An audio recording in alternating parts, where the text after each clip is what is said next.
আমার আপনার শরীরে ঘাম গন্ধ করে, আর নবী মুস্তাফার শরীর থেকে বেরিয়ে যাওয়া ঘাম মুশকে আম্বর অপেক্ষা খুশবু দেওয়া পাওয়া যায়। নবীর ঘামের মতো, নবীর ঘামের মতো তোমার দেহ হতে পারে না। আর আজ কিছু মুসলমান সেই নবীকে আমাদের মতো বলে থাকে। আস্তাগফিরুল্লাহ, নাউযুবিল্লাহ। কেউ যদি বলে নবী আমাদের মতো, তার ঈমান হারা হয়ে যাবে। তারা আপনাকে আমাদেরকে মানুষকে বলবে যে নবী তো আমাদের মতো। আপনি জিজ্ঞাসা করবেন কেন, তো খুব সহজে আপনাদেরকে উত্তর দেবে, শুধুমাত্র পথভ্রষ্ট করার জন্য, বোঝার জন্য যে আমরাও যেমন সংসার করছি উনিও তো সংসার করেছেন, আমরাও যেমন নামাজ পড়ছি উনিও তো নামাজ পড়েছেন, আমরাও যখন মার্কেটে যাই উনিও তো মার্কেটে গেছেন, আমরাও যেমন কথা বলি উনিও তো কথা বলেন, সেম টু সেম, টু বা টু। আমরা যেমন ভাবে চলি উনিও তো ওইভাবেই চলেছেন, বলেছেন সেম আমাদেরই মতো দেখতে, যার জন্য তারা বলবে আমাদেরই মতো। কোন মুসলমান যদি নবীকে আমাদের মতো বলে, সেই লোকটি ঈমান হারা হয়ে যাবে। আপনাকে উদাহরণ দিল সেই ব্যক্তি, বুঝিয়ে দিল আমাদের মতো সবকিছুই। এবার আপনাকে একটা বুঝিয়ে দেয়, কোন মানুষ ওর বিয়ে হয়েছে, বিয়ে হয়েছে, শ্বশুর বাড়ি থেকে বিবিকে নিয়ে এসেছে, তার স্ত্রী বাড়িতে ঘুরছে, আগনাতে ওসরাতে উঠা বসা চলাফেরা রান্না খাওয়া দাওয়া সব করছে। বিবাহিত পুরুষ তার স্ত্রীকে সামনে রেখে নিজের মায়ের দিকে তুলনা যদি করে, যে তুমি যেমন রান্না করছো আমার মাও তো রান্না করছে, মা যেমন ঝাঁট দিচ্ছে তুমিও তো তেমনই ঝাঁট দিচ্ছ, মায়ের মাথায় বড় বড় চুল তোমারও মাথায় বড় বড় চুল, মায়েরও হাতে চুড়ি তোমারও হাতে চুড়ি, মাও 12 হাতে শাড়ি পরে তুমিও 12 হাতে শাড়ি পরো, সেটাও মহিলা এটাও মহিলা, যেমন মা তেমন তুমি। কোন বিবাহিত পুরুষ সুবহানাল্লাহ যদি আপনি নবী মুস্তাফাকে নিজের মতো বলতে চাহেন, তো আপনার বিবি আপনার মা কোন রকমের কোন জিনিসের দিক থেকে পার্থক্য নাই। মায়ের রং সাদা বিবির রং সাদা, মাও লম্বা বিবিও লম্বা, মাও যেমন বিবিও তেমন, মাও রান্না করে বিবিও রান্না করে, মাও পানি আনে বিবিও পানি আনে, সব টু সেম। শাশুড়ি আর বহুতে একই রকম হয়।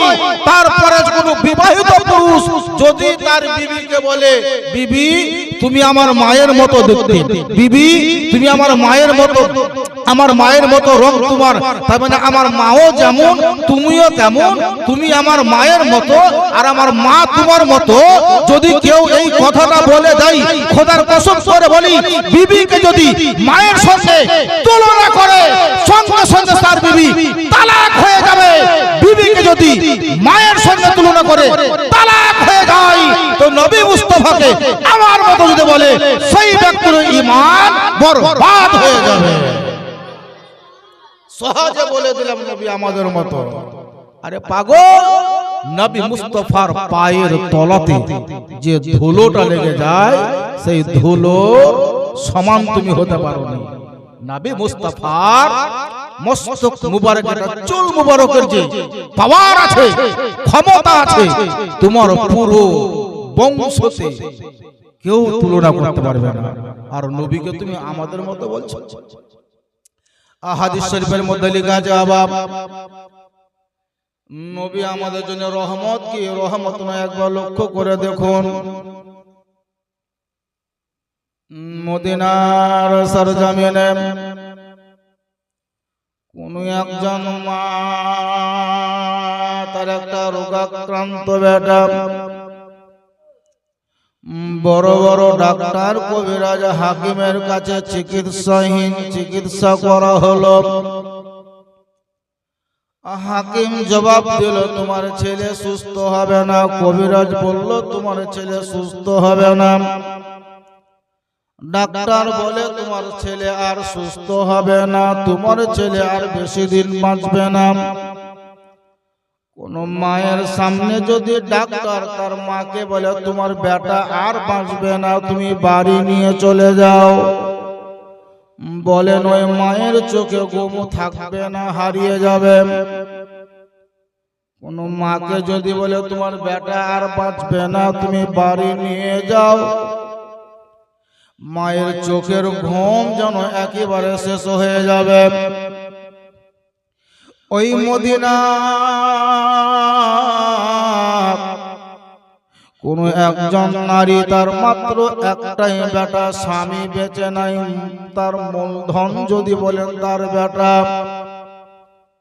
বড় রোগাক্রান্ত অসুখ হয়েছে, ডাক্তার ফেল হলো, হাকিম ফেল হলো, কবিরাজ ফেল হলো,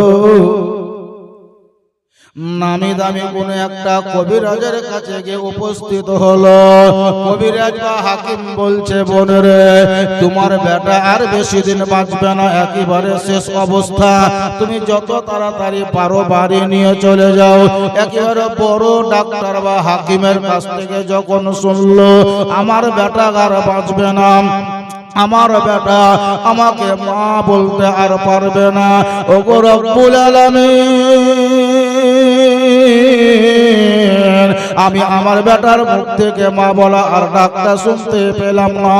এই চিন্তায় চিন্তিত নারী বা মহিলা তার বেটা বা ছেলেটাকে একটা আঁচলে ঢেকে মদিনার দিকে রওনা হলো। বাবা মদিনার সরজমিনে যখনই প্রবেশ করলো, মদিনার সরজমিনে যখন ঢুকলো, ওই জননী মা